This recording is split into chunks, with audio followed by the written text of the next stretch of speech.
날마다 쓰는 나의 신앙일기 TV 데일리 큐티 나무양기입니다.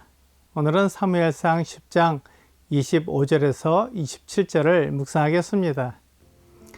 사무엘이 나라의 제도를 백성에게 말하고 책에 기록하여 여호와 앞에 두고 모든 백성을 각기 집으로 보내매 사울도 기브와 자기 집으로 갈 때 마음이 하나님께 감동된 유력한 자들과 함께 갔느니라. 어떤 불량배는 이르되 이 사람이 어떻게 우리를 구원하겠느냐 하고 멸시하며 예물을 바치지 아니하였으나 그는 잠잠하였더라. 하나님이 택하신 왕을 세웠기에 그 왕을 중심으로 한 나라의 제도가 필요했습니다. 사무엘은 나라의 제도를 이스라엘 백성들에게 설명해 주었습니다. 왕이 세워지면 그 왕에게 필요한 것을 백성들이 공급해야 했습니다. 물론 백성들은 왕을 통해 얻는 이익이 있으므로 왕을 위해 희생하는 것에 대해 기꺼이 감당하기로 했습니다. 하나님께서는 왕이 세워지면 그에 따라서 백성들이 희생해야 하는 것들에 대해 이미 말씀해 주셨습니다. 그럼에도 백성들이 왕을 원하기에 사울을 왕으로 세워준 것입니다. 이제 사울 왕을 통해 그들이 원하던 것이 이루어지겠지만 또한 그에 대한 어려움도 경험하게 될 것입니다. 이것이 나라의 제도입니다. 사무엘은 나라의 제도를 책에 기록하여 여호와 앞에 두었습니다. 그 제도를 하나님 앞에서 지킨다는 뜻입니다. 신명기 17장 14절에서 17절은 내가 내 하나님 여호와께서 내게 주시는 땅에 이르러 그 땅을 차지하고 거주할 때 만일 우리도 우리 주위의 모든 민족들 같이 우리 위에 왕을 세워야겠다는 생각이 나거든 반드시 내 하나님 여호와께서 택하신 자를 내 위에 왕으로 세울 것이며 내 위에 왕을 세우려면 내 형제 중에서 한 사람을 할 것이요 내 형제 아닌 타국인을 내 위에 세우지 말 것이며 그는 병마를 많이 두지 말 것이요 병마를 많이 얻으려고 그 백성을 애굽으로 돌아가게 하지 말 것이니 이는 여호와께서 너에게 이르시기를 너희가 이후에는 그 길로 다시 돌아가지 말 것이라 하셨음이며 그들에게 아내를 많이 두어 그의 마음이 미혹되게 하지 말 것이며 자기를 위하여 은금을 많이 쌓지 말 것이니라 라고 말씀하셨습니다. 왕이 될 수 있는 사람과 그가 해야 할 일을 기록해 놓은 것입니다. 이처럼 하나님께서는 이스라엘 백성들이 왕을 세워달라고 요구할 것을 아셨습니다. 그래서 왕의 조건과 그가 할 일에 대해 신명기에 기록해 놓으셨습니다. 이스라엘 백성들은 욕심이 있어서 주변 나라처럼 왕을 요구하며 그들도 다른 나라처럼 부유하고 강력한 나라가 되기를 원했습니다. 이스라엘이 부유하고 강력한 나라가 되는 것은 잘못된 것이 아닙니다. 하지만 이스라엘의 우선적인 목표는 하나님의 영광을 나타내는 것이어야 했습니다.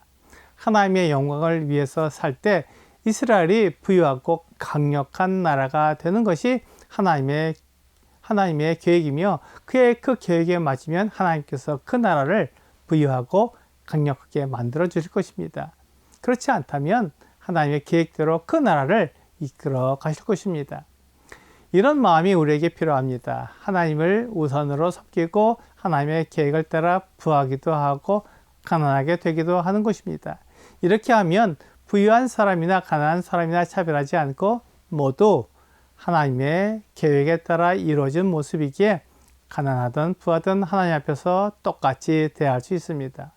그가 왕이라고 해도 사람이고 그가 부자라고 해도 사람일 뿐입니다.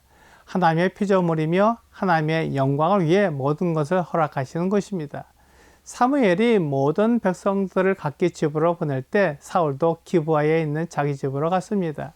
그러자 마음이 하나님께 감동된 유력한 자들이 사울과 함께 사울의 집으로 갔습니다. 그들은 사울을 왕으로 인정하고 그를 돕는 사람들이었으며 그 유력한 사람들과 함께 나라를 이루어갈 것입니다. 사울이 전쟁에 나갈 때 군사들을 소집해야 했으며 그 군사들은 백성들이기에 유력한 자들이 자기에게 속한 백성들을 내주어야 전쟁을 할 수 있었습니다. 그러므로 사울을 왕으로 인정하고 그와 마음을 같이하여 싸움에 나가려면 유력한 자들과 친해야 합니다. 또한 유력한 자들은 장사를 하고 많은 재산을 유지하려면 왕의 도움이 필요하기에 왕과 친해지기를 원했습니다. 이렇게 유력한 자들은 사울과 마음을 같이 하려고 함께 사울의 집으로 갔습니다. 하지만 모두가 사울을 좋아하고 기뻐하는 것은 아니었습니다.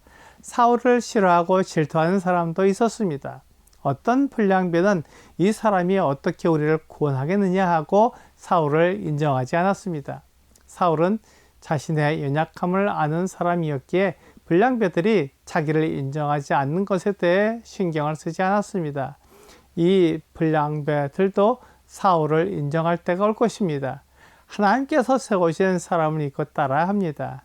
이것이 하나님의 뜻입니다. 하나님이 세우신 왕이나 지도자를 따르지 않는다는 것은 하나님을 거역하는 것입니다. 하지만 우선적인 목표가 주변 나라처럼 부강한 나라를 원하기에 그것을 이루어줄 왕을 세우기 원했습니다. 이스라엘 백성들은 하나님의 뜻, 하나님의 계획을 묻기보다 그들의 욕심, 그들이 원하는 것을 갖기 원했습니다. 그래서 하나님께서 사울을 그들의 계획에 따라 세워주신 것입니다. 하나님은 백성들이 이것을 원할 것을 아셨기에 그들의 요구에 맞는 사람을 왕으로 세워주셨습니다. 그는 처음에는 이렇게 겸손하고 자기를 낮추는 모습을 가졌습니다. 불량배가 그를 모욕하고 예물을 바치지 않았지만 그것을 참고 그냥 지나갔습니다. 이것이 사울의 모습이었습니다. 하지만 그는 나중에 그의 왕됨을 유지하기 위해 하나님이 세우시는 다윗을 죽이려고 했습니다. 하나님의 계획을 우선하는 것이 아니라 자신을 우선하는 사람이 되었습니다. 이렇게 사람의 겉모습을 보면 다른 사람을 무시하고 비교하게 됩니다. 물론 지금 불량배들이 사울을 대하는 태도는 옳지 않습니다. 사울이 하나님을 섬기는 것은 사울에게 주어진 임무이기에 그에게 맡기고 하나님께서 우리에게 맡기신 일은 하나님이 세우신 지도자에게 복종하는 것입니다.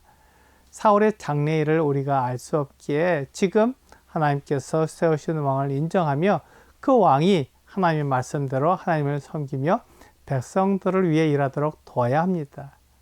오늘의 적용 질문을 보겠습니다. 나는 교회 안에서 사람들의 외적인 것으로 판단하고 있지는 않습니까? 불량배들은 사울이 베냐민 지파에 속했기 때문에 그를 인정하지 않으려고 한 것 같습니다.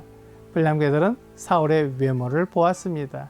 하지만 하나님은 그가 속한 지파가 크든 작든 그것을 보시지 않고 그가 이스라엘 백성들을 만족시킬 사람인가를 보셨습니다.